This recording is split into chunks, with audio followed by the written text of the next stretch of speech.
నమస్తే bell TV news కి స్వాగతం. నా పేరు యశ్వంత్. మహిళల ఆశీర్వాదం వల్లనే మంత్రి నమస్తే బెల్ టీవీ న్యూస్ కి స్వాగతం. నా పేరు యశ్వంత్. మహిళల ఆశీర్వాదం వల్లనే మంత్రినయ్యానని, వారి రుణం తీర్చుకుంటానని తెలంగాణ రాష్ట్ర మంత్రి కోమటిరెడ్డి వెంకటరెడ్డి అన్నారు.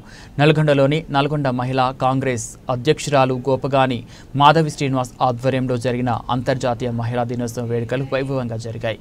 ఈ వేడుకల్లో ముఖ్య అతిథిగా పాల్గొన్న మంత్రి కోమటిరెడ్డి వెంకటరెడ్డి మాట్లాడుతూ కాంగ్రెస్ ప్రభుత్వం మహిళల అభివృద్ధికి కృషి చేస్తుందన్నారు. ఉచిత బస్సు సౌకర్యం కల్పిస్తూ పేద మహిళలకు ఆసరాగా నిలుస్తున్నామన్నారు. మహిళా బిల్లు అతి త్వరలోనే వస్తుందన్నారు. ఎన్నికల్లో మహిళలకు ఇచ్చిన హామీలన్నీ తెలంగాణ ప్రభుత్వం నెరవేరుస్తుందన్నారు. స్థానిక ఎన్నికల్లో బీసీలకు 40% రిజర్వేషన్ కల్పించి వారికి రాజకీయ ప్రాధాన్యత కల్పిస్తామన్నారు. నల్గొండ కాంగ్రెస్ మహిళా విభాగం జిల్లా అధ్యక్షురాలు గోపగాని మాధవి మాట్లాడుతూ సమాజంలో సగభాగంగా ఉన్న మహిళలు అన్ని రంగాల్లో ముందున్నప్పటికీ అనేక రకాల వివక్షకు గురవుతున్నారన్నారు. మహిళా అభివృద్ధి కోసం కాంగ్రెస్ ప్రభుత్వం ఎంతో కృషి చేస్తుందన్నారు. మహిళలు తోటి మహిళలను గౌరవించాలన్నారు. మహిళా సాధికారత సాధించేందుకు కాంగ్రెస్ ముందడుగు వేస్తుందన్నారు. మహిళలంటే భూమాత. ఈరోజు మనం ఎక్కడ చూసినా ఈ ప్రపంచమే లేదు మహిళలు లేని. అలాంటి మహిళా దినోత్సవం సందర్భంగా అందరికీ కూడా శుభాకాంక్షలు తెలియజేసుకుంటూ మీరందరూ మీ కుటుంబ సభ్యులతో దండగా ఉండాలని, ముఖ్యంగా మన ప్రభుత్వం ఎక్కడ దేశంలో ఆర్టీసీలో ఉచిత ప్రయాణం పేరు ఇప్పటికే ఒక భర్త కూడా జాబ్ చేయరు. పిల్లలు స్కూల్ పంపించి భార్య భర్తలు ఇద్దరు కూడా జాబ్ చేస్తారు. ఇంట్లో ఖాళీగా కూర్చునే దానికంటే మనం పని చేసి సంపాదన కంటే ఎక్కువ మన పిల్లల్ని కూడా రేపు పొద్దున మనం చూసి మన పిల్లలు ఏ విధంగా ఉన్నత శిఖరాలు చేరాలంటే మహిళలు కూడా ముందుగా చదువులో కానీ గ్రామాలలో మనందరూ చదువుకున్న మహిళలు ఇక్కడ ఉన్న వాళ్ళు గ్రామాలలో మహిళలకు అక్షరాత విషయంలో ప్రోత్సహించాలి. నేను గతంలో మనం రాజశేఖర రెడ్డి గారు ముఖ్యమంత్రులను ఇక్కడ జొన్నలగడ్డ కూడా తిప్పటి మనం ఒక్క ఊరికి 10 కోట్ల రూపాయలు లోన్ ఇప్పించినాం. ఉద్దారంలో 5 కోట్లు ఇప్పిస్తే వాళ్ళు రైస్ బిల్ పెట్టుకున్నాం. మళ్ళీ ఈరోజు 10 ఏళ్ళ మధ్యలో ఈ సంఘాలు బంద్ అయినాయి, ఐకేపీ సెంటర్లు బంద్ అయినాయి. ఇప్పుడు మళ్ళా స్టార్ట్ చేయబోతున్నాం. తుమ్మల నాగేశ్వరరావు గారు, ఉత్తమ్ కుమార్ మినిస్టర్ గారు కూడా వచ్చారు. కలెక్టర్ ఆఫీస్లో మంచినీటి మీద ఎండాకాలంలో కరెంటు సమస్య రాకుండా నేనే మీటింగ్ ఏర్పాటు చేశాను. రాష్ట్రంలో ఎంత బిజీగా ఉన్నా ఇక్కడ ఉన్న అక్కా చెల్లెళ్ళ ఆశీర్వాదంతోనే ఇవాళ మంత్రినైనా ఈ స్థాయిలో ఉన్నా మీ అందరి ఆశీర్వాదమే. మీ అందరి రుణం తీర్చుకోవడానికి మీకు ఎటువంటి ఇబ్బంది ఉన్నా అందుబాటులో ఉండే విధంగా మీ అందరికీ చేస్తానని, ముఖ్యంగా ఈరోజు రిజర్వేషన్ల విషయంలో కానీ వచ్చే నాటికి అసెంబ్లీలో 150 మంది ఉంటే 50 మంది మహిళలే ఉంటారు. మహిళా బిల్లు కూడా త్వరలో రాబోతున్నది. బీసీ కులగలను చేపట్టి 42% బీసీల రిజర్వేషన్ ఇస్తున్నాం.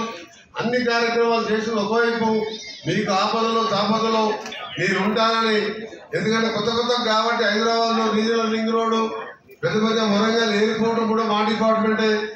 రైల్వే కూడా స్టేట్కి సంబంధించి నేనే చూస్తాను. ఇప్పుడు ఎయిర్పోర్ట్లో రైల్వే మినిస్టర్ని కలిసి కొన్ని సమస్యలు చెప్పి రావడం జరిగింది. ఎయిర్పోర్ట్లోనే ఆయనతో ట్రైనింగ్ తీసుకొని మాట్లాడొచ్చిన. నాతో పాటు సీతక్క అంటే మనకిచ్చిన ఏదైతే అవకాశం ఉందో దాన్ని మీరు సద్వినియోగం చేసుకోండి అని చెప్తున్నాను. సో తర్వాత నెక్స్ట్ మనకి ఏదైనా ముందుకి ఇంకా ముందుకు వెళ్ళాలంటే తప్పకుండా తోటి స్త్రీని మనం గౌరవించడం ముందుగా నేర్చుకోవాలి.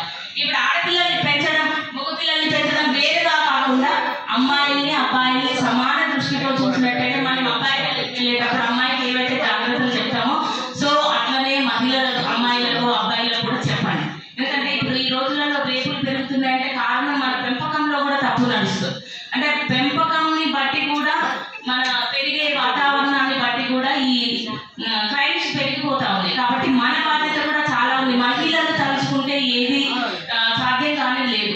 నిన్న మొన్న ఒక రీసెర్చ్లో ఏం తెలిసిందంటే అమెరికాలో అక్కడ ఉన్నటువంటి ప్రజాప్రతినిధులు ఎవరైతే ఉన్నారో ఎమ్మెల్యేలు, అక్కడ వాళ్ళు ఉంటారు. సో మనలాగే ఎమ్మెల్యేలు అక్కడ మహిళ ఎక్కడైతే ఏ కాన్స్టిట్యున్సీలోనైతే ఎన్నుకోబడ్డారో అక్కడ వేలో తోలిపోతున్నారు. అంటే మామూలుగా జెంట్స్ ఉన్న దగ్గర కాకుండా మహిళలు ఉన్న దగ్గర అభివృద్ధి బాగా జరుగుతుందని ఒక సర్వేలో తేలిందట. సో అది నిన్ననే పేపర్ తీశారు. అంటే మహిళ ఒక ఇంటిని ఎలాగైతే క్లీన్గా నీట్గా ప్రతి సమస్యను కూడా పరిష్కారం చేసుకుంటూ నడపగలుగుతుందో ఫర్దర్గా ఏ బాధ్యత ఇచ్చినా కూడా స్త్రీ సమర్థవంతంగా నడుపుతుంది అని చెప్పేసి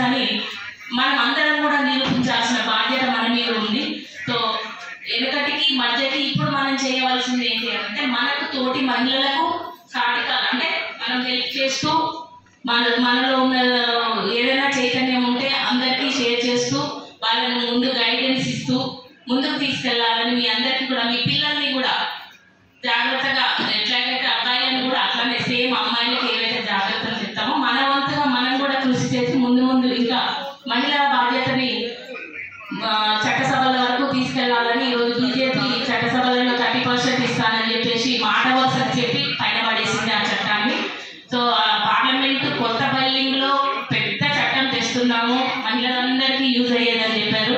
సో అది ఈ రోజు వరకు ఈ మాట లేదు. ఇంకెన్నేళ్ళు పడుతుందో కూడా తెలియదు. మళ్ళీ కాంగ్రెస్ ప్రభుత్వం వస్తేనే మహిళలకు సరైన